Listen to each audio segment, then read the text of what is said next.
Hello అండి, Visakhapatnam steel plant వెనక దేశభద్రపాలెం అని పరవాడ మండలం సంబంధించిన ఒక ఫామ్ కి వచ్చామండి. రాఘవల్ గారని ఇక్కడ ఫార్మర్. సో ఈ ఫార్మర్ తో మనం ఎక్స్పీరియన్స్ తెలుసుకుందాం. హాయ్ అండి. హాయ్ సార్, నమస్తే అండి. నమస్తే. సో సార్, మీ ఫామ్ చూసాము, 10 పశువులు ఉన్నాయి ప్రస్తుతానికి. అండ్ 2 ఎకరాల్లో రాసేసారు. మీ ఎక్స్పీరియన్స్ ని ఆల్రెడీ ఉన్న ఫార్మర్స్ కి హెల్ప్ అవ్వాలనేది ఒక పాయింట్ అయితే, యంగ్ ఫార్మర్స్ ఇందులోకి రావాల్సిన అవసరం ఉంది, పాలు ఎక్కువ నీడ్ ఉంది అనే దీంట్లో మనం చేస్తున్న ప్రయత్నం ఇది. సో మీ ఎక్స్పీరియన్స్ ని ట్రాన్స్పరెంట్ గా చెప్దామండి రోజు. పాలు అంటే అందరికి ప్రతి ఒక్కరికి మస్ట్ అండ్ షుడ్ కావాల్సింది ఇప్పుడున్న రోజుల్లో సార్. మనకి అది దీనికి చేసేదంటే మనకు ముందు మన పని అనేది తెలియాలి సార్. మనకి ఫామ్ అనేది పెట్టుకుంటున్నాం అంటే మనం పని లేకపోయినా కానీ చేసుకుని మనం సొంతగా చేసుకున్నట్టయితే వెళ్ళనుకుంటాను, చాలా మంచిది అండి. సార్, మీరు ఈ ఫామ్ లో ఈ ఎక్స్పీరియన్స్ ఎన్ని సంవత్సరాల నుంచి ఉన్నాయండి? నాకు 5 years ఉంది సార్. 5 years నుంచి చేస్తున్నాను సార్. ఓకే, మొదట ఎన్ని పశువులతో స్టార్ట్ చేశారు? 2తో మొదలు పెట్టాను సార్. 1 year లో 6 వచ్చినాయి. 6 చేసింది సార్. ఫస్ట్ 2తో మొదలెట్టారు. 2 పెట్టి తర్వాత ఎవ్రీ మంత్ 2 months ఒకటి అట్లాగా 1 year లో 6 పెట్టాను సార్. ఓకే, ఆ తర్వాత ఇంకా మొత్తం కంటిన్యూగా 1.5 year లో ఒక 8, 9 నుంచి 10 మధ్యలో మెయింటైన్ చేసుకుంటూ వస్తాం. ఇప్పుడు మనం ఎగ్జాక్ట్ ఎన్ని పశువులు ఉన్నాయండి? 9 ఉన్నాయండి ఎగ్జాక్ట్గా. 9 పాలు ఇచ్చేవి. తర్వాత దూడలు వచ్చి 4 ఉన్నాయి సార్. ఒకటి వచ్చి 6 months లో హీట్కి వస్తుంది, ఇంకోటి కూడా వచ్చి 8 months లో హీట్కి రావచ్చు. ఆల్రెడీ 3 years వచ్చింది దానికి. ఫిమేల్స్ అంటే వచ్చి మా దగ్గర 7 ఉన్నాయి సార్ దూడలు. ఫిమేల్. మేల్ వచ్చి 3 ఉన్నాయి సార్. ఓకే, మొత్తం దూడల వరకే మొత్తం 10 ఉన్నాయి సార్ మన దగ్గర. ఓహో, సో ఇక్కడ పశువులు కనుక ఒక పెద్ద షెడ్ వేశారు, దూడల కనుక షెడ్ వేసింది సార్. సూపర్ అండి. సో ఈ 5 సంవత్సరాల్లో మీరు ఏదైనా పశువులు అమ్మేసడం జరిగిందా? ఒకటి అమ్మేసాను సార్. 2 అమ్మేసాను సార్. 2 మొన్న రీసెంట్గా ఒకటి అమ్మాను, అంతకుముందు ఒకటి అమ్మాను అంతే సార్. కారణం ఏంటి? కారణం అది బాగా ఒకటేమో ఏజ్ అయిపోయి తిరగడుతుంది బాగా, ఇంకోటి కూడా ఉంది కానీ అది కూడా తిరగడుతుంది బాగా కొంచెం దానికి. ఎందుకంటే దానికి ఏంటంటే హీట్కి 10 వస్తూ ఉంటుంది అది. దానివల్ల దాన్ని 2 వరకు కన్ఫర్మ్ కావట్లే. దానివల్ల 2 అమ్మేస్తాను 5 సంవత్సరాలు నేను కొన్నాట్లు. కథమయన్నీ నా దగ్గర ఉన్నాయి. ఒకటి 2వ ఈత కానీ ఫస్ట్ ఈత కానీ కొనుక్కొని వస్తాను నేను దాన్ని. నా దగ్గర ఇప్పుడు ఒకటి 3 ఇది ఉన్నాయండి. 3 ఈతలు ఉందండి నా దగ్గర. ఇది కూడా అంతే అండి. ఈ 3 నా దగ్గర 3 ఈతలు అయ్యింది సార్. నేను దేశభద్రపాలెంలో ప్రత్యేకంగా మీ దగ్గరకు రావడానికి కారణం ఏంటంటేనండి, ఇక్కడ చాలా మంది రైతులు పశువుల్ని కంటిన్యూస్ గా ఉంచుకోవట్లేదు. మీరైతే ఇక్కడ పశువుల్ని మళ్ళీ కట్టించుకొని మళ్ళీ ప్రెగ్నెంట్ అయ్యే వరకు మెయింటైన్ చేస్తూ మళ్ళీ ఈయనలా చేసుకుంటున్నారని చెప్పి మీ దగ్గరకు వచ్చారు. అవునండి. ఇప్పుడు వీళ్ళు ఉంటారు కదా సార్, మధ్యలో ఉంటారు కదా మీడియేటర్లు. వాళ్ళు ఏం చెబుతారు, డైరీ ఫామ్ పెట్టుకుంటే ఈ పాలు పిండుకున్న తర్వాత మళ్ళీ ఎంత అమ్మేసి మళ్ళీ తెచ్చుకోవాలి, దాన్ని మళ్ళీ 6 నెలలు 8 నెలలు ఉంచుకొని పెంచుకోవాలి, మళ్ళీ పాలు పిండుకోవడం కష్టం అవన్నీ చెప్పారు. పెంచుకున్నా కానీ మనం పోయి కొనాలకే, వాళ్ళ దగ్గర పోయి కొంటుంటే మనం వాళ్ళ మీద పూర్తి నమ్మకం బేస్తో వాళ్ళతో ఉంటున్నాం. మనం పోయి కొంటుంటే వాళ్ళతో ఏం చెప్తున్నారు, వాళ్ళ దగ్గర పొంగల్నే ₹1,00,000, ₹1,20,000, ₹1,30,000 అటు చెబుతున్నారు. మన దగ్గర తీసుకెళ్ళాను అనుకో దాన్ని 20 నుంచి 40 మధ్యలో, అంతకు మించి ఏమి ఇవ్వట్లేదండి. అది ఆ బేసిస్ మీద అసలు ఇవ్వకూడదని డిసైడ్ అయిపోయాను నేను. ఓకే, మీరు ఆ కారణం చేత ఏదైతే మీరు ₹1,20,000 కొంటున్నానో అమ్మేటప్పుడు మనం 35-40 చెప్తున్నారనే ఈ లాస్ చూశారు. నా ఆలోచన ఏంటంటేనండి, మీరు ₹1,00,000 పశువు తెచ్చినా సగం రేటు అంటే 50,000కి అది మనం మళ్ళీ ఇచ్చేసినా సరే అది లాసేనండి. సో మీరు ఏదైతే చేస్తున్నారో అది మంచి ఆలోచనే. కాకపోతే పశువుల్ని మనం ఇచ్చేసరికి ఏమవుతుందంటే కట్టుకు రాకపోతే అది కటింగ్ పంపించేస్తున్నారు. ఆ ప్రాబ్లం కూడా మీరు అరికెట్టినట్టే తెలియకుండానే. సో అందువల్ల మీరు చేస్తున్న ప్రాసెస్ కరెక్ట్. బయటకు అమ్మకూడదు సార్ అసలు. ఇప్పుడు మనం పాలు ఇవ్వట్లేదు అని దాన్ని బయటకు అనేది అమ్మకూడదు సార్. అవునండి. మ్యాక్సిమం మన దగ్గర ఎన్ని ఉన్నాయి మొత్తం వయసు అయిపోయిన అయితే ఏమీది కాదండి మన దగ్గర. ఫస్ట్లోనే కొనుక్కునేటప్పుడే ఫస్ట్ ఈత అయ్యేదా 2వ ఈత అనేది చూసుకొని కొనుక్కుంటాం మనం. దానివల్ల మనం ఇంతవరకు ప్రాబ్లం అనేది రాలేదండి. సో మీరు నా ఫామ్ విజిట్ చేశారు. సో బిల్డింగ్లు పక్కన పెట్టుకున్నాం. అలాంటి చోట పెట్టుకోవడం కాకుండా మీరు ఇక్కడ ప్రశాంతంగా ఇలాంటి ఒక టౌన్ అనుకోవచ్చు, ఇది రూరల్ కాదు, అర్బన్ కాదు, కొంచెం టౌన్ లాంటి ఏరియాలో మంచిగా మీకు ఒక 2 ఎకరాలు దొరికింది. 2 ఎకరాలండి. సో 2 ఎకరాల్లో మీరు ప్రశాంతంగా ఉంది. చిల్లకి ఇక్కడ చల్లగా పడుకొని సేద తీర్చుకునే అవకాశం కూడా ఉంది. చాలా ప్రశాంతంగా ఉంది ఫస్ట్ ఆఫ్ ఆల్. కాకపోతే ఇలాంటి ఏరియాలో మీకు చుట్టూ రైతులే. సో వాళ్ళందరూ ప్రాసెస్ కాదని మీరు ప్రాపర్గా ఈ ఫార్మాట్లోకి రావడం అనేది చాలా బాగుందండి. బికాస్ వాళ్ళందరిలాగే మనం కూడా పాలు పిండేసి అమ్మేసుకొని మళ్ళీ పశువుని కొత్తదాన్ని తెచ్చుకుందాం అనే ఆలోచన మీకు లేకుండా ఈ రకంగా మీరు ప్రాపర్ డైరీ ఫామ్ పద్ధతిలో క్యాటిల్ రిజిస్ట్రేషన్ చేయించుకొని వెజిటనరీతో మన దగ్గరే 5-6 ఈతలు వేయాలి అని మీరు చేస్తున్న ప్రయత్నం చాలా మంచి ప్రయత్నం.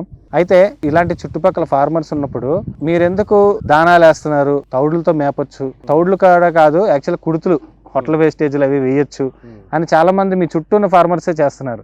వాళ్ళందరినీ కాదని మీరు ఎందుకు ఈ ప్రాసెస్ ఎంచుకున్నారు? దానా ఎందుకు పెట్టాలనేది మీరు అనుకున్నారు? ఫస్ట్ అనేది మనకి నమ్మకం అనేది ఉండదు సార్. ఏదైనా చేయాలంటే మనం ఒకళ్ళ కస్టమర్కి అమ్మాలంటే మనం వాళ్ళు మన దగ్గర బాగుంది ప్రోడక్ట్ బాగుందంటేనే వచ్చి తీసుకెళ్తారు సార్ ఏదైనా కానీ. అదే హోటల్ ఫుడ్ అనుకోండి, వాటికి హెల్త్కి ఎంత ప్రాబ్లం ఉండేది. ఇప్పుడు బయట మనం చూస్తున్నాం రోడ్ల మీద ఆవులను కానీ గేదెలను కానీ కడుపులు అనేది ఎంత ఒకేసారి వచ్చేస్తుంటే హోటల్ ఫుడ్డే నాకు నచ్చదు సార్. నేను హోటల్ ఫుడ్ కానీ చాలా మంది కుడులు తెచ్చుకుంటారు నా చుట్టుపక్కల వాళ్ళందరూ. కుడుతులు అంటారు వాటిని. హోటల్ నుంచి ఎంత వేస్ట్ చాలా మంది తెచ్చుకుంటారు. కరెక్ట్, అందులో మసాలాలు ఉంటాయి, మసాలా మొత్తం ఎక్కువ ఉంటాయి. అవన్నీ పశువులకి ఇవ్వడం. పాలు కూడా కొంచెం స్మెల్ వస్తాయి లైట్గా, అబ్జర్వ్ చేస్తాను. సో మీకు నచ్చదు కాబట్టి మీరు ఆ ప్రాసెస్ వద్దు అనుకున్నారు. మొదటి నుంచి ఎప్పుడు కుడుతులు పెట్టలేదు? ఎప్పుడు కూడా నేను కుడుతు పెట్టలేదండి. ఇప్పుడు మీరు ఇక్కడ గడ్డి వేశారు, మీరు ఎన్ని ఎకరాల్లో? 2 ఎకరాలు అంటే 1.5 ఎకరం? 1.5 ఎకరం ఇది సార్ మొత్తం. 1.5 ఎకరంలో అంటే 1/2 ఎకరంలో ఇక్కడ షెడ్లు వేశారు, 1.5 ఎకరంలో గడ్డి వేశారు. సైడ్ ఒకటి ఇటు ఒకటి వేసేసాను. ఈ గ్రాసే పగలు సాయంత్రం పెడుతున్నారు? ఒక పూట మాత్రం ఎండుగడ్డి వేస్తాను. ఒక పూట పచ్చిగడ్డి, ఒక పూట ఎండుగడ్డి. 2 పూటలో పచ్చిగడ్డి వేస్తానండి, మార్నింగ్ ఈవినింగ్. పొద్దున్న పాలు తీసిన తర్వాత నీళ్ళు తాగిన తర్వాత ఉండేది కదా సార్, ఆ టైంలో ఎండుగడ్డి వేస్తానండి. అప్పుడు ఎండుగడ్డి వేస్తాను. ఆ తర్వాత మనోడు వెళ్తాడు క్రాస్. మీరు పచ్చిగడ్డి ఎప్పుడెప్పుడు వేస్తున్నారు? మేము ఉదయం 11 తర్వాత వేస్తాం సార్. మళ్ళీ 3:30కి లేస్తాడు, నీళ్ళు మొత్తం కడిగేస్తాడు, నీళ్ళు పడతాడు, దానాలు వేసుకుంటాడు, పాలు తీసేస్తాడు, మళ్ళీ గడ్డికి వెళ్తాడు. గడ్డి అప్పుడప్పుడు గడ్డి కూడా మేము స్టాక్ పెట్టామండి, ఎప్పుడు కావాలో అప్పుడు కోసుకొచ్చుకుంటాం. అంతే మీకు మన పొలం ఉన్నప్పుడు 100% కొంతమంది తెచ్చి వస్తారు. ఎండిపోతుంది సార్ ఉదయం. ఎందుకంటే ఎండ ఇక్కడ తెచ్చి మాకు స్టోరేజ్ పక్కన వేసుకోవచ్చు, కాబట్టి ఇక్కడ వేసినా కానీ ఎండిపోద్ది పైన అంతా. ఎప్పుడు కావాలంటే అప్పుడు తీసుకుంటాడండి. ఇప్పుడు మీరు సూపర్ నేపియర్ వేసారా? సూపర్ నేపియర్ ఉంది, మామూలుది దుబ్బుల జొన్న కూడా ఉందండి. జొన్నల గడ్డి కూడా ఉంది. సో సూపర్ నేపియర్ కొంత వేసారు, జొన్నల గడ్డి కొంత వేసారు. సూపర్ నేపియర్తో పోల్చుకుంటే దుబ్బుల గడ్డి తొందరగా వస్తుంది. ఈల్డింగ్ ఆ రెండు వేసుకున్నారు. ఇప్పుడు ప్రస్తుతానికైతే గడ్డికి ఏ సమస్య లేదు. ప్రస్తుతానికి లేదు సార్. ఇప్పుడు నేను రీసెంట్గా విన్నాను మీరు లేబర్ ఇష్యూ చాలా చూశారు అని. లేబర్ మేనేజ్మెంట్లో చాలా దెబ్బ అవుతున్నారు. నేను మొదటి సంవత్సరం చూసిన దెబ్బ మీరు ఇన్ని 5 సంవత్సరాల తర్వాత ఇప్పుడు చూసారని. సంవత్సరాలు కాదు సార్, నేను పెట్టిన కాంచి చూస్తూనే ఉంటున్నాను సార్ నేను మ్యాక్సిమం. ఎందుకంటే ఊర్లో వెళ్ళారు అనుకోండి, 2 రోజులు అంటాడు ఊరు వెళ్తాం, 10 రోజులు కూడా రాడు. అంటే మీరు మొదటి నుంచి మన ఆంధ్ర లేబర్ని ఎంకరేజ్ చేశారు. ఇప్పుడే కొంచెం రీసెంట్గా బీహార్ గ్రౌండ్ పెట్టాను. ఇప్పుడు ప్రస్తుతానికి బీహార్ గ్రౌండ్ మనోడు వచ్చి 6 months అవుతుంది మ్యాక్సిమం. అంతకుముందు అంతా ఇల్లే లోకల్ వాళ్ళే వస్తారు పోతారు, వాళ్ళ ఇష్టం అండి అది అసలు. వాళ్ళతో అమ్మ బాబోయ్ వాళ్ళు ఊరు వెళ్ళిన ప్రతిసారి మీరు లాస్ అయ్యి ఉంటారే. కంపల్సరిగా గేదెలు అనేది ఎట్లా ఉంటాయి అంటే ఉన్నప్పుడైతే పని వాళ్ళు బాగా చూస్తారండి, పని మాత్రం చాలా బాగా చేస్తారండి. గేదెలను కానీ చూసుకోవటం కానీ, బయటకు వెళ్ళి రావటం కానీ, పని చేసుకోవటం కానీ ఏదైనా బాగా చేస్తారు, చాలా బాగా చేస్తారు. అట్లా అనకూడదు కానీ మనం అయితే పోయినప్పుడే ఇబ్బంది వేసిందండి. అదే సో వాళ్ళు పోయిన తర్వాత మళ్ళీ వేరే చేతిని అలవాటు పడడానికి టైం పడుతుంది, పాలు దిగిపోతాయి. వాళ్ళు గేదెలు ఇంకా పైకి గెయిన్ కాలేవండి. ఇంకా మీరు ఎంత అదృష్టవంతులు అంటే పెందుర్తిలో రీసెంట్గా ఒక ఫామ్లో బీహార్ వాళ్ళు చెప్పక్కడ పారిపోయిన తర్వాత మళ్ళీ కొత్త బీహార్ని పట్టుకోవడానికి 4 రోజులు పట్టింది. ఈ 4 రోజుల్లో ఒక గేదె చనిపోయింది. 1,65,000 కొన్న గేదె హెల్త్ పాడైపోయి చనిపోయింది. ఒక రకంగా అది మనకి చాలా అదృష్టమని అనాలి. ఇప్పుడు మనం పనిచేస్తున్న బీహార్ అతనితో మనకి ఏం ప్రాబ్లం లేదా? ప్రాబ్లం లేదు. ఏం పేరండి? సంతోష్ వచ్చిన తర్వాత మీకు ఫామ్ నీట్గా వెళ్తుంది అంటున్నారు. చాలా నీట్గా వెళ్తుంది. తెలుగు వాళ్ళతో ప్రాబ్లం ఏంటంటేనండి, చేసినంత కాలం చేస్తారు, ఇక్కడే ఇల్లు అవడం వల్ల బోల్డ్ అని ఏపకాలకి నేను వెళ్తానంటారు. వీళ్ళు ఏంటంటే 6 నెలల్లో చిన్న ఫంక్షన్ కూడా వెళ్తా ఉంటారు. వీళ్ళు ఏంటంటే బీహార్ వాళ్ళు, ఎందుకంటే మనం బీహార్ వాళ్ళు 2 రాష్ట్రాల్లోనే కాదు యాక్చువల్గా ఎక్కడికి వెళ్ళినా బీహారే చూస్తుంది డైరీ ఫామ్. ఎందుకంటే వాళ్ళు వస్తారు 6 నెలల సంవత్సరం వరకు మళ్ళీ ఇంటి ధ్యాస ఉండదు. మాకు 6 నెలల తర్వాత పూజ ఉందంటే అది నవంబర్లో. అప్పుడు వెళ్ళేటప్పుడు కూడా నేనే సెట్ చేసి వెళ్తానంటాడు. వస్తాను మా మీ ఫ్యామిలీని తీసుకొని వస్తా అంటున్నాడు. సూపర్ అలాగే ఉండాలండి. ఇప్పుడు మీరు 10 పశువులకు గాను దూడలు ఒక 10 ఉన్నాయి కదా, 10 దూడలు 10 పశువులు, దీనికి గాను ఎంత జీతం ఇస్తున్నారండి? 25 ఇస్తున్నారు. మొత్తం గ్రాస్ గ్రాస్ వర్క్ కూడా అతనే చేస్తున్నారు. గ్రాస్ వర్క్ నీళ్ళు పెట్టుకోవటం కానీ, లేకపోతే కొంచెం చిన్న కోళ్ళు కానీ ఏమైనా ఉన్నా కానీ మొత్తం మనోడు చూసుకోవటం అండి టోటల్గా. సో మీరు మొత్తం ఫామ్ అప్ చెప్పారు కాబట్టి 25 అనేది చాలా తక్కువే. ఎన్ని నెలలు అయింది ఇక్కడికి వచ్చి? మాకు 2 నెలలు వచ్చింది. 2 నెలలు అయింది. మీకు తెలుగు ఎలా వచ్చు బాగా? 6 నెలలు పని చేస్తారా? ఎక్కడ? ఆంధ్ర, తెలంగాణ. సో ఈ తెలుగులో బాగా మాట్లాడుతున్నారు. సార్ బాగా కాదు, కొంచెం తక్కువ ఉందా. మీ పెళ్ళి అయిందా? అయిపోయింది పెళ్ళి. పిల్లలు ఉన్నారా? మాకు ఒకటి మాయా ఉందా, ఒక పాప. బీహార్లో ఎక్కడ ఉంటారు? బీహార్ ముజఫర్పూర్. ఓకే. ఫ్యామిలీ అంతా అక్కడ ఉంటారు, అమ్మ భార్య మొత్తం ఉందా మాకు ఫాదర్ మదర్స్ మొత్తం ఉందా. మొత్తం అంతా అక్కడ ఉన్నారు. సో మీరు ఎంతమంది అన్నదమ్ములు బ్రదర్స్? 2. మీరు ఇక్కడ వర్క్ చేస్తున్నారు. తమ్ముడు ఎక్కడ సంగారెడ్డిలో వర్క్ చేస్తున్నాడు. ఓకే. తమ్ముడు పెళ్ళైందా? ఓకే. మీరు ఇప్పుడు ఈ ఫామ్కి ఎన్ని నెలలు అయింది? 2 months వచ్చింది కదా. సో ఏంటి ఈ ఫామ్ ఎలా ఉంది? బాగానే ఉందా సార్? సో రాఘవ్ సార్ బాగానే ఉందా, బాగా చూస్తారా మాకు. సో మీకు అంత ప్రాబ్లం ఏం లేదు? ఏం ప్రాబ్లం లేదా. ఓకే. మీకు ఇంకా మరి రాఘవ సార్ డెవలప్ అవ్వడానికి మీరు ఏం చేద్దాం అనుకుంటున్నారు? ఏం చేస్తా, వేరే మనిషి తీసుకెళ్ళి 2 months వస్తుంది. ఎంత మంచి కాలంలో తీసుకొచ్చి రాఘవ సార్ డెవలప్ చేద్దాం అనుకుంటున్నారు. ఇస్తా మాకు. సో ఆయన పశువులు పెట్టినట్టే తెస్తారు. మరి రేపు పొద్దున్న ఏదైనా మీకు ఊరు వెళ్ళాలి అనుకుంటే మీరు ఏం చేస్తారు? మాకు వేరే మనిషి పెట్టి వెళ్ళిపోతే. మీరు వేరే మనిషి పెట్టి వెళ్తారు. మళ్ళీ ఒక రోజు అర్జెంట్ ఉందా, మళ్ళీ ఒక రోజు లోకల్ మనిషి పని చేస్తే మాకు పొద్దున్నే మనిషి వస్తుంది. ఫామ్ లో పని చేయడానికి శాలరీ జీతం అంతా ఏం 25,000 శాలరీ. ఏమేమి పనులు చేస్తున్నారు? మొత్తం పని, పేరికలు తీసుకురాగి, కడిగేస్తాగి, గడ్డి కోసరాగి మొత్తం పని మాకు చేస్తారు. టైమింగ్స్ చెప్పండి. టైమింగ్ పొద్దునే 5 గంటలసే 11 గంటల గేదెలను రెస్ట్ కావాలి. 11 గంటలకి తినేరా స్నానం చేస్తా గేదెలకి మొత్తం కడిగిరాకి మొత్తం పని అయిపోతే మళ్ళీ 4 గంట 5 గంట గేదెలకి కంపల్సరీ రెస్ట్ కావాలి మధ్యాహ్నం. తర్వాత మళ్ళీ 4 గంట 4:30 పని. మళ్ళీ ఇప్పుడు గడ్డి వేస్తారా రెస్ట్? ఇప్పుడు 7 o'clockకి అయిపోతాయి మొత్తం. ఓకే. సో మీరు ఫ్యామిలీతో వచ్చేద్దాం అనుకుంటున్నారు ఇక్కడికి?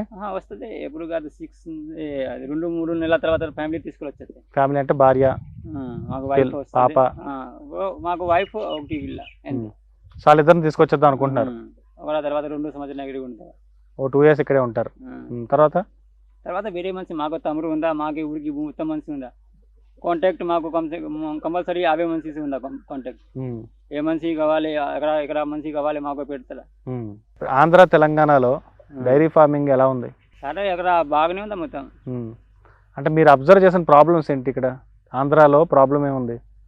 ఏం ప్రాబ్లం లేదా సార్, అలాగా కోయి స్టేట్ ఉందా, అది స్టేట్ బాగలేదా. డబ్బులు అనేలాగే డబ్బులు ఆనేలాగా ఇస్తా, ఆ డబ్బులు అనేలాగే డబ్బులు ఆగలేనాలను ఇస్తా, అలాగా ప్రాబ్లం ఉంది అంతే.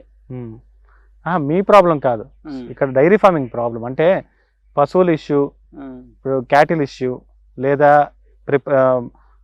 పద్ధతి అంటే పచ్చగడ్డి, ఎండుగడ్డి, దానా, ఇవన్నీ ఉన్నాయి కదా. మీరు కంపేర్ టు బీహార్, ఇక్కడ ప్రాబ్లమా ఇక్కడ బాగుందా? సరే ఇక్కడ బాగుందనా. ఆంధ్ర తెలంగాణలో డైరీ ఫార్మింగ్ చాలా బాగా చేస్తున్నారా? అంటే ఏం చేస్తే డెవలప్ అవుతారు ఫార్మర్స్ ఇక్కడ? సరే అక్కడ మొత్తం బాగానే ఉందా. మళ్ళీ లోకల్ గేదెలు ఉందని ఇక్కడ, ఆ లోకల్ గేదెలు పాలు బాగా ఇస్తలేదు. కొన్ని లోకల్ ఉన్నాయి కదా. లోకల్ ఉన్నాయి, కొంచెం ఉందా, అది బాగా 3 లీటర్ 4 లీటర్ అంతే. నీకు హర్యానా గేదెలు ఉందా ముర్రా, అది బాగా పాలు ఇస్తుంది, అది రేట్ కొంచెం ఎక్కువ ఉందా. అవి తెచ్చుకుంటే బాగుంటుంది. బుల్ మెయింటైన్ చేస్తే బుల్ కావాలి కంపల్సరీ, డైరీ ఫామ్లో బుల్ కావాలి. మీరు బుల్ హ్యాండిల్ చేయగలరా? మాకు హ్యాండిల్ చేస్తా బుల్ వచ్చా? ఇప్పుడు మీరు ఇంజక్షన్ అవి చేస్తారా మీరే? వద్దు, మాకు డాక్టర్ కానీ ఇంజక్షన్, జ్వరంకి ఇంజక్షన్ ఉందా అది ఇది మొత్తం పెడతా. బుల్కి అది లేదు. జ్వరం వస్తుంది ఏమొస్తుంది మాకు చూస్తుంది, ఇంజక్షన్ పెట్టద్ది. ఒక తర్వాత ఇది కాల్షియం కావాలి, అది మైఫెక్స్ అది కొట్టితే మాకు. ఇప్పుడు మీరు పచ్చగడ్డి ఎంత పెడుతున్నారండి రోజుకి, పగలు సాయంత్రం కలిపి? 8 మోపులు అవుతాయండి మనకి. 8 మోపులు అంటే టన్నుల లెక్కన? టన్నుల లెక్క కదండి, పెద్ద మోపులు కొంచెం పెద్ద ఎంత ఉంటాయండి. అంటే ఎన్ని కేజీలు అనేది ఎప్పుడు లెక్క పెట్టలేదా? ఒకటి 60 to 70 ఉండిద్దండి. ఏది ఒక్కొక్క మోపు? 60 to 70 అంటే 2 పశువులు సరిపోతుంది. 2 పశువులు ఈజీగా సరిపోతాయండి. సూపర్. ఒక మోపు అనేది 2 పశువులు బాగా హెల్తీగా సరిపోతాయండి. ఇప్పుడు ఇక్కడ బయట టైర్లతో కట్టారు కదా, బయటకి ఏమైనా కడుతుంటారా? మధ్య మధ్యలో కట్టేస్తూ ఉంటుంది, కొంచెం వాటికి రిఫ్రెష్ కోసం అనేది కడతా ఉంటాం. రోజుకి ఎన్ని పశువులు కడతారు ఇలా? ఇట్లా రోజుకి ఒక 2 మారుస్తూ ఉంటామండి. రోజుకో 2 చొప్పున బయటికి కడుతూ ఉంటారు. ఇక్కడ ఒకటి కట్టేస్తాం, అక్కడ ఒకటి కడతాం, ఇక్కడ ఒకటి కడతాం. తర్వాత సార్ మీరు కోళ్ళు ఉన్నాయి ఇక్కడ, ఎన్ని కోళ్ళు దాకా పెంచుతున్నారు? కోళ్ళు అయితే 100 ఉంటాయి సార్. 100 కోళ్ళు ఉన్నాయి మన ఫామ్ లో. ఓకే. 100 కోళ్ళు ఏ రకాలు ఉన్నాయండి, ఏ జాతులు ఉన్నాయి? మా దగ్గర పెరిగినాయండి. మొత్తం మీ దగ్గర పెంచింది? మా దగ్గర గుడ్లు పెట్టిన కోళ్ళని, మా దగ్గర పిల్లల్ని మేము హ్యాచింగ్ చేసేసి మేమే మా ఇంట్లో ఆల్రెడీ హ్యాచింగ్ మిషన్ ఉంది, పాత ఫ్రిడ్జ్ తీసుకొని చూసుకున్నాం. దాన్ని ఒక 45 రోజుల దాకా మేమే ఒక కేసు చేసుకొని కోళ్ళ ఫామ్ లాంచ్ చేసుకొని దాంట్లో ఉంచుతాం. లైట్లు పెట్టి, తల్లితో పెట్టక్కర్లేదు, మిషన్ దగ్గర పెట్టి ఒక 45 రోజులు రెక్కలు వచ్చిన దాకా వాటికి మా దగ్గర చూసుకుంటాం ఇంటికాడే. ఆ తర్వాత వచ్చి ఏడేస్తాం. అలా మీకు ఒక 100 కోళ్ళు ఉన్నాయి. ఇప్పుడు మా దగ్గర మినిమం 100 ఉంటాయి సార్. ఇప్పుడు కోడి గుడ్లు ఏమైనా వస్తున్నాయండి? వస్తాయండి. బయట గుడ్లు బయట అమ్మవండి, హ్యాచింగే చేస్తాం. Only hatching. ఓన్లీ హ్యాచింగే. మీరు ఇప్పుడు ఇది కోడిని ఏం చేస్తున్నారు? మేము కేజీ లెక్క అమ్మేస్తామండి. కేజీల లెక్కన అమ్మేస్తున్నారు. ఎక్కడ మార్కెట్ ఎక్కడండి? మన దగ్గర చాలా మంది వస్తారండి. మన చుట్టుపక్కల ఉన్న ఫ్రెండ్స్ కానీ ఎవరైనా కానీ వాళ్ళకి తెలిసిన వాళ్ళకి వాళ్ళు కూడా చెప్తూ ఉంటారండి. ఓకే, మామూలుగా ఇది అదనపు ఆదాయం, డైరీకి ఇది అదనపు ఆదాయం. పెట్టుకున్నాం సార్. ఫస్ట్ అసలు పెట్టింది మేము కోళ్ళు 7 years నుంచి స్టార్ట్ చేసాం. ఫస్ట్ కోళ్ళను గొర్రెపోతులు పెట్టాం వేరే చోట. అక్కడ మనుషులు సెట్ కాక తీసేద్దాం అనుకున్నప్పుడు ఇంటి దగ్గరలో దొరికింది నాకు. ఓహో, మీకు కోళ్ళ మీద అవగాహన ఉంది. అయితే ఏమేమి బ్రీడ్లు ఉన్నాయంటారు? ఇద్దరం అండి మేము పార్ట్నర్స్. నేను వచ్చి గేదెల వరకు చూస్తూ ఉంటాను మ్యాక్సిమం. కతిమాత అంతా మా ఫ్రెండే చూసుకుంటూ ఉంటాను. ఇప్పుడు మనకి కడకనాథ్ కోడి చూసినట్టున్నాయి. కడకనాథ్ ఉన్నాయి. ఇంకా ఇవన్నీ లోకల్ కదండి? లోకలే, మంచి బ్రీడ్లే అండి. అదే మంచిది మేల్ దాన్ని మంచి బ్రీడ్ని తెస్తామండి. మేము కొనేస్తాం. ఏదన్నా ఎక్కడ బయట అనుకోండి చిన్న దాగబడ్డా కానీ 5,000 4,000 పెట్టి కొనేస్తాం. కుక్కలు 2 ఉన్నాయి మన దగ్గర. కోడిల్ని తినడం అట్లా ఏం లేదు. మన కుక్కలు చిన్నప్పటి నుంచి మన దగ్గర మన దగ్గర పెంచినాయి సార్. వీటికి అలవాటు అయిపోయింది. మెయిన్ అది ప్రాబ్లం. ఇప్పుడు మనకి ఫెన్సింగ్ ఎక్కడ దాకా ఉంది? ఫెన్సింగ్ ఉంది సార్. అట్లాగా మామూలుగా వైర్ ఫెన్సింగ్. ఒక ఫామ్ అంతా వైర్ ఫెన్సింగ్ ఉంది. సో బయటకు ఒకరు రావడానికి ఛాన్స్ లేదు. లేదు, వస్తాయండి, ఉంటాయి కాబట్టి వస్తాయి. మామూలుగా ఇదంతా ఇది మధ్యలో గ్యాప్ ఉంది కదా, గ్యాప్లు ఉంటాయి. సో అందుకు వస్తాయి. కానీ మన కోడ్లు మాత్రం ఏం ఇబ్బంది లేదు. కుక్కలు ఉంటాయి కాబట్టి మనుషులు ఉంటాడు కాబట్టి. మనుషులు లేకపోతే మాత్రం మరి సఫర్ అవ్వాల్సి తప్పదు. మనకు ప్రాపర్ రిపోర్టింగ్ ఏమైనా ఉందండి? ఎన్ని కోళ్ళు ఉంటాయి మన ఫామ్ లో? మాకు ఐడియా ఉంది సార్. కొంచెం అంటే రఫ్ ఐడియానే. సార్. సో ఇప్పుడు మన దగ్గర ఉన్న బ్రీడ్స్ లో ఇదంతా కూడా మనం ఇక్కడ లోకల్లో కొన్నవండి. ఇక్కడ 2 మాత్రం ముర్రా అండి. 2 ముర్రా. జగ్గంపేట అండి. జగ్గంపేట. అయితే గ్రేడెడ్ ముర్రా అనొచ్చు. అంతే అండి మ్యాక్సిమం. సో మీరు గ్రేడెడ్ ముర్రా ఎక్స్పీరియన్స్ ఎలా ఉంది? నేను వెళ్ళటం వేస్ట్ అనిపించింది నాకైతే. వేస్టే అనిపించింది. ఏ సంవత్సరం కొన్నారు? ఎంత పెట్టుకున్నారు? 2022లోనే సార్. అప్పుడే కొన్నాను. 2వ ఈతని ఒకటి 24,000 పెట్టుకో, 1,24,000 పెట్టుకున్నా. ఒకటి 1,18,000. ఎన్ని సంవత్సరాల క్రితం? 3 years నుంచి. 3 years బ్యాక్. 3 years బ్యాకే 1,25,000 పెట్టారు. మన దగ్గర 3వ ఈనతో అయ్యి 3వ ఈత మన దగ్గర. సో 3 years బ్యాకే 1,20,000 పెట్టారంటే హర్యానా రేటుతో సమానంగా పెట్టారు. అదే నాకైతే ఇంకంతకంటే అక్కడ తెలియని వాళ్ళు పోతే మోసం చేస్తారండి పక్క. మీరు ఇక మళ్ళీ జగ్గంపేట అనేది వెళ్ళలేదు? అసలు వెళ్ళాలి. లోకల్గా తిరిగి మ్యాక్సిమం మనకు తెలిసిన వాళ్ళు ఎవరన్నా ఉంటే వాళ్ళ చేత కొనిపించుకోవటం, లేకపోతే ఒకడు ఎవరన్నా నమ్మకం మనకు నచ్చింది అనుకో, మీడియేటర్లు ఉంటారు కదండి, మనకు నచ్చింది ఓకే, ₹1 పోయినా పర్లేదు అనుకుంటే కొనుక్కోవటం. లేదండి, హర్యానా బ్రీడ్ తెచ్చుకొని ఇక్కడ వర్కౌట్ అవ్వలేదని చెప్పి రైతులకి ఇచ్చి వదిలేసుకున్న వాళ్ళు ఇక్కడ తెలియకుండానే కొంతవరకు మనకు హర్యానా బ్రీడ్ తయారవుతుంది ఆంధ్రాలో, ఇక్కడ మన వైజాగ్లో కూడా. సో మీరు మళ్ళీ హర్యానా ఎప్పుడు తేలేదు? మళ్ళీ ఇంకా అనుకోలేదు సార్. హర్యానా వెళ్ళారు అనుకోండి, వాళ్ళతో పాటు ఒక 3 తెచ్చుకొని వాళ్ళతో పాటు ట్రాన్స్పోర్ట్లో అవి మనం ఇచ్చేసి మనం వెళ్ళకుండా వాళ్ళ తెప్పించుకుందాం అని ఆలోచిస్తున్నారు, కానీ ఎప్పుడు ట్రై చేయలేదు. ఇంకా అటు వెళ్ళాలని అయితే ట్రై చేసుకోలేదు సార్. దానికన్నా మనం ఇక్కడే లోకల్గా తిరిగి 1-2 రోజులు తిరిగితే మంచి గేదెలు వస్తాయి సార్. అదేనండి, ఇప్పుడు మన లోకల్లో పెరిగిన గేదెలు 100% బాగుంటాయి. అయితే హర్యానాకి మనకి ఏంటంటే లాక్టేషన్ మిల్క్ తేడా ఉంటుంది సార్. అంటే మీరు ఒక రైతుగా బాగుండాలి అంటే మనకి లోకల్ బ్రీడ్ ఏంటంటే ఒక లాక్టేషన్లో 1,600 నుంచి 1,800 పాలు ఇస్తుంది. అదే హర్యానా ముర్రా మీకు 2,500 దాటిస్తుంది. 2,500 వరకు ఉంటుంది. 6 months 7 months ఎక్కువ కదా సార్. ఏది ముర్రా కాదండి, మన దగ్గర ముర్రా డెలివరీ అవుతుంది అన్న 3 నెలల ముందు మనమే ఆపుతాం బలవంతంగా. నాది ఒకటి ఉంది, అది అనుకోండి ఎప్పుడు కూడా కట్టిందంటే 3 నెలలకి కట్టేసిద్ది. మళ్ళీ ఒకటి మాత్రం 2 పూటలు ఇస్తుంది. ఈయన దగ్గర సెప్టెంబర్. ఏది ముర్రా? నాకు మీరు చూసారు కదా. ముర్రా ఎప్పుడు కూడా మీరు క్యాల్కులేట్ చేయండి, ఏ క్యాటిల్ అయినా ఈ ఈతలో ఎన్ని ఇచ్చింది అని. ఈ ఈతలో తగ్గించిందండి, నాకు చాలా తగ్గించిందండి. అంతకుముందు ఈతలో 5 ఇచ్చేది మినిమం. ఈ ఈతలో అయితే మరి కొంచెం చాలా తగ్గిపోయింది బాగా. సార్ చూడండి, మరి ట్రై చేయండి, అదే అన్ని రకాలుగా ట్రై చేస్తేనే మీకు ఫార్మర్గా ఏది బాగుంటుందో చూడొచ్చు.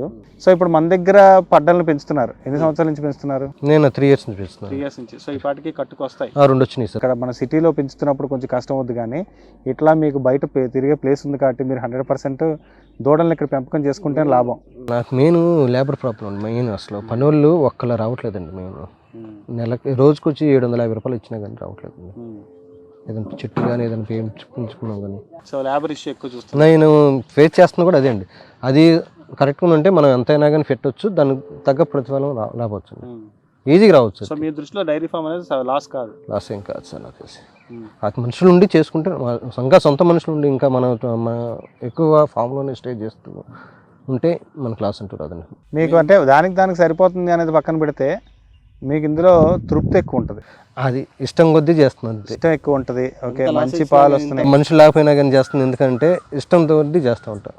మీరు ఇదే పని అండి లేదంటే వేరే వర్క్ చేస్తారా? నేను బయట ప్రైవేట్ జాబ్ అండి. ప్రైవేట్ జాబ్ చేస్తున్నారు, సో అది చేసుకుంటూ మీరు ఇది చూస్తున్నారు. ఓకే, మీ పార్ట్నర్ గారు? మా పార్ట్నర్ ఎంప్లాయ్ అండి. ఓకే, ఎంప్లాయ్, అతను కూడా సేమ్. సో మీరిద్దరు వేరే జాబులు చేస్తూ ఇది చూసుకుంటున్నారు. కొంచెం స్కేల్ అయ్యాక జాబులు మానేసి ఇందులోనే ఉండే అవకాశం ఏమైనా ఉందా? చూడాలి మరి, దాన్ని అప్పుడే అనేది అంతవరకు ఆలోచించలేదు. గెయిన్ కావాలంటే ముందు మనుషులు కావాలండి. నాకు వీళ్ళు ఎప్పుడు దాకా ఉంటారో ఇప్పుడు ఉంటారో తెలియదు. ఒకసారి అనిపిస్తుంది తీసేసి పోద్ది ఉన్న సార్లే, ఏది వచ్చిన గేదె మొత్తం ఒకేసారి అమ్మినా కానీ 7-8 లక్షలు వచ్చినా కానీ వేరే దాంట్లో పెట్టుకోవచ్చు పెట్టుబడి అలా అనిపించింది. ఒకసారి మనుషులు లేనప్పుడు మనమే చేసుకోవాలి అసలు. అలా ఎన్నిసార్లు మీరు వద్దనుకున్నారు డైరీ? అయితే 1-2 సార్లు అనుకున్నాను డైరీ వద్దు, ఇంకా చాలా మనకి ఇంకెందుకు అనవసరంగా. కానీ ఇది డైరీ లాంటిది ఏంటంటే మనం ఒకసారి దీనికి అలవాటు పడి తృప్తి పడితేనండి మనం వేరే చేసుకోవద్దు. మెయిన్ పేషెన్స్ అనేది ఉంటే దేంటైనా మామూలుగా అవుతూ ఉండిద్ది అంతే. ఇంకా అది తప్పదు, తీయాలి తప్పదు అనుకుంటే చేసుకోవటం అంతేనండి.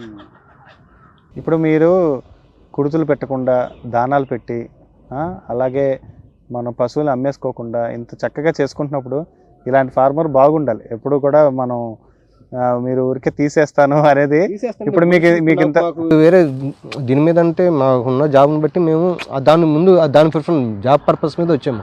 యాక్చువల్గా మాది లోకల్, నాన్ లోకల్. సో ఇప్పుడు మీరు పాలని దగ్గర ఎన్ని లీటర్లు వస్తున్నాయండి పూటకి 30-35 వస్తాయి. 30-35 లీటర్లు అంటే 2 పూటలు కలిపి ఒక 70 లీటర్లు అనుకోవచ్చు. 60 లీటర్లు వస్తాయి 2 పూటలు కలిపి. ఓకే, 60 లీటర్లు మీరు కస్టమర్స్కి ఇస్తున్నారు లేదా డైరీకి పోస్తున్నారా? కస్టమర్లకి ఇస్తాం, ఇంటికి వచ్చి తీసుకెళ్తారు సార్. ఓకే, కస్టమర్స్కే ఇస్తున్నారు. ఇంటికి తీసుకొస్తాం, ఇంటికి వచ్చి తీసుకెళ్ళిపోతారు. ఓకే, అదే మంచిదండి. డైరీకి పోసేది అనేది మనకి కిట్టదు, అవసరం కూడా లేదు అసలు. ఇంటికి వచ్చి తీసుకెళ్తున్నారండి నాకు వచ్చి. పాలకి డిమాండ్ ఉందిలేండి. మనం రూపాయి పెంచినా కానీ కావాలంటే వాళ్ళకి ప్యూరిటీ కావాలండి. వాటర్ కలపాల్సిన అవసరం ఉండదు. వాళ్ళకి కావాల్సింది ప్యూర్ మిల్క్ కావాలి. అదే ఉద్దేశంతో మనం ఉన్నాం అంతే. Super sir, super. అది ఆ గుడ్ విల్ పోయింది అనుకోండి, రేపు ఎవరన్నా ఏదో మళ్ళీ కుడుతులు అన్నారు మీరు ఇందాక, అది పెట్టేవానికి వాసన వస్తుంది, పెరుగు వాసన వస్తుంది, పైన నీళ్ళు తేలుతుంది అని చాలా ఫేస్ చేయాల్సి వస్తుంది. అక్కడ కూడా కస్టమర్ల దగ్గర పాలు తొందరగా తోడు కావట్లేదు, ఒక రోజు అయినా కానీ తోడు కావట్లేదు అని చాలా ఫేస్ చేస్తూ ఉంటాం. సో ఇవన్నీ ఎందుకు వాళ్ళనే చెబుతాం. కావాలంటే మీరు చూడండి, మీకు ఈ రోజు పోస్తాను, రేపు పోస్తాను, ఎల్లుండి పోస్తాను, 3 రోజులు పోస్తాను, 4 ప్యాకెట్లు తెస్తాను నేను ప్యాకింగ్ చేసుకొని. ఏ ప్యాకెట్ కావాలంటే అది ప్యాకెట్ తీసుకోండి, లేకపోతే అన్ని ప్యాకెట్లు ఒక చోట పెడతాను, మీకు ఏ ప్యాకెట్ కావాలంటే తీసుకెళ్ళండి. నేను ఈ నీళ్ళు కలిపానని మీకు డౌట్ ఉంటే అని చెప్తాను. మీరు డైరీకి ఎప్పుడైనా పోద్దాం అనుకున్నారా? డైరీకి అండి సెలవులు అప్పుడు ఇబ్బంది అయిపోయిందండి నాకు. మెయిన్ నిజంగా చెప్పండి, హాలిడేస్ వస్తాయండి, ఆ టైంలో ఊర్లో వెళ్ళిపోతారు. డైరీకి పోసారా? పోసానండి. అప్పుడు రేట్ వచ్చిందా? అప్పుడు ఎంత 50, నార్మల్గా 75-80 రూపాయలు కమ్ముకున్నా. మనం 80 రూపాయలు కమ్ముకున్నాం. 50కి 49, 48, 52 అట్లా చేసుకోవాలి. లేదు ఇంక మా ఇక్కడ కుర్రోడు వచ్చిన కాంచి ఏం చేస్తున్నామంటే మిగిలిన పాలు పన్నీర్ చేసేస్తున్నానండి. ఇప్పుడు ఇతను వచ్చిన దగ్గర నుంచి పన్నీర్ అవుతుంది మాకు. సో మీకు 50 రూపాయలు చొప్పున ఇచ్చారన్న డైరీ, ఒకవేళ కంటిన్యూస్ గా మనం డైరీకి ఇస్తే వర్కౌట్ వద్దంటారా? డైరీకి అయితే వేయటం అనేది చాలా వేస్ట్ అండి. ఇంక ఏదంటే డైరీకి పోసేది ఏంటంటే అక్కడ ఏ సోర్స్ లేక అందరికి పాలు ఉన్నాయి, గేదెలు చుట్టుపక్కల గేదెలు అనుకోండి, లేకపోతే ఎంత డైరీ ఫామ్ పెట్టుకున్న వాళ్ళు డైరీకి అనేది ఇటు అనేది పాలు అనేది వేస్ట్ అండి. సో ఇంకా డైరీ ఫామ్ అనేది వర్కౌట్ అవ్వదు అలా చేస్తే. ఇంకా డైరీ పెట్టుకున్న వాళ్ళు ఏదైనా హోటల్కి ఇచ్చుకో, 5 రూపాయలు 10 రూపాయలు తగ్గించుకొని ఇచ్చుకో, తప్పులేదు. అది నీకు సేఫ్ అయిపోద్ది. తిరగటం కన్నా నీకు ట్రావెలింగ్ అవన్నీ కాకుండా ఒకసారి ఇచ్చుకున్నావు అనుకోండి, పర్వాలేదు, మెయింటైన్ చేసుకో. కానీ డైరీకి ఇస్తే మాత్రం అసలు గిట్టుబాటు దాని వరకు కూడా రాదు. సో మీరు ఇప్పుడు డైరీ ఫామ్ పెట్టాలనుకున్న వాళ్ళకి మీరు ఏం సలహా ఇస్తారు? 5 సంవత్సరాల ఎక్స్పీరియన్స్డ్ ఫార్మర్గా. ముందు మనుషులను ఎత్తుకోవాలి, మనకు నమ్మకమైన మనుషులను ఎత్తుకోవాలి. మనం లేదు మనమే చేసుకుంటామంటే ముందుగా గడ్డి వేసుకోవాలి, మంచిగా దున్నేసుకొని రెండోసారి దాన్ని జోలికి పోకుండా ముందు గడ్డి 2 నెలల్లో పెడతామంగా 2 నెలల ముందే వేసుకోవాలి గడ్డి.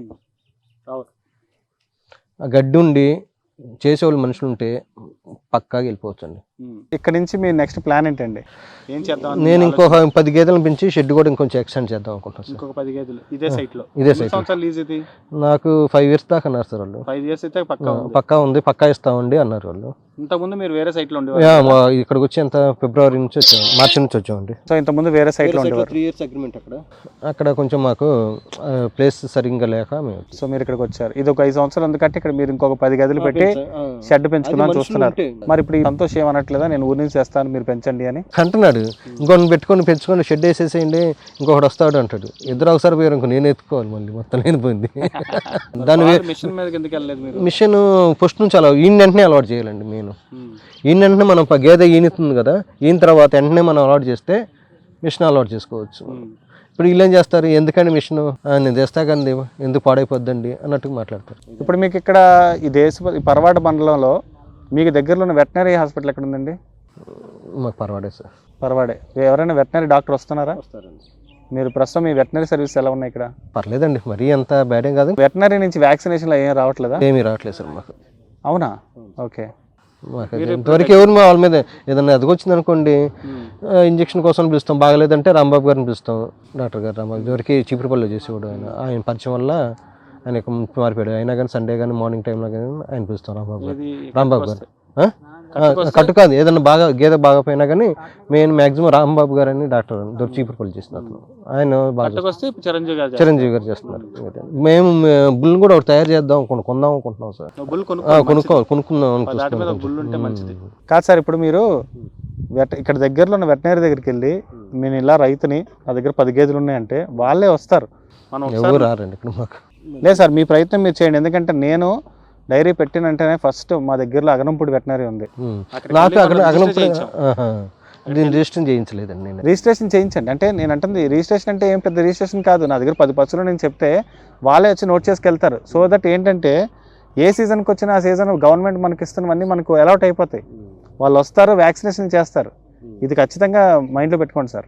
ఇమీడియట్గా మీరు చేయాల్సిన ప్రయత్నం అది. ఎందుకంటే మన పశువులు ఉన్నాయని గవర్నమెంట్కి తెలిస్తే వాటి వచ్చే బెనిఫిట్స్ మనం పొందుతాం. అంటే ఇప్పుడు నేనేం బెనిఫిట్ పొందుతున్నాను అంటే వ్యాక్సినేషన్ వరకు పొందుతున్నాను.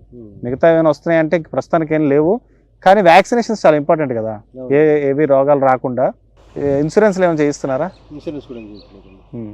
ఇన్సూరెన్స్ కూడా ఇంతవరకు ఏం చేయించుకోండి సార్. ఎందుకంటే 10 లక్షల సరుకు ఇది. మీరు ఇప్పుడు దాకా మీ దగ్గర ఉన్న 10 పశువులు తక్కువ 10 లక్షల ఐటమ్. సో 10 లక్షలు రిస్క్ ఉండకూడదు. రైతు ఎప్పుడు కూడా ఇన్సూరెన్స్ డబ్బులు పోతాయి అనుకుంటాం, కానీ ఇప్పుడు మేడం జరిగింది 1,60,000 పశువు కళ్ళ ముందు చనిపోయింది. 1,60,000 ఊరికే కళ్ళ ముందు ఎందుకు పోగొట్టుకోవాలండి? అదే ఇన్సూరెన్స్ ఉండుంటే, మేడం కూడా ఇన్సూరెన్స్ లేదు, అదే ఆవిడకి ఇన్సూరెన్స్ ఉండుంటే ఈరోజు బాగుండేది. నేను అందుకే ప్రతి రైతుకి చెప్పేది, మనం లాస్ అవుతుంది అనుకోకండి, ఒకేసారి లాస్ అవ్వకుండా ఉండాలి అంటే ఇన్సూరెన్స్ కంపల్సరీ చేయించుకోవాలి సార్. ఇదొకటి, వెటనరీ ఒకటి, 2 ప్రాక్టీసెస్ స్టార్ట్ చేయండి. బికాస్ మీరు గ్రో చేద్దాం అనుకుంటున్నారు, ఇక్కడ 10 పశువులు పెంచుదాం అనుకుంటున్నారు కాబట్టి నా మాటగా చెప్తున్నాను. Thank you so much sir. Thank you. Actually చాలా బాగా కోఆపరేట్ చేశారు. మీ ఫామ్ చాలా బాగుంది. నేను ఒకసారి మళ్ళీ ఆ ఫామ్ గడ్డి అంతా చూసుకొని వెళ్తాను.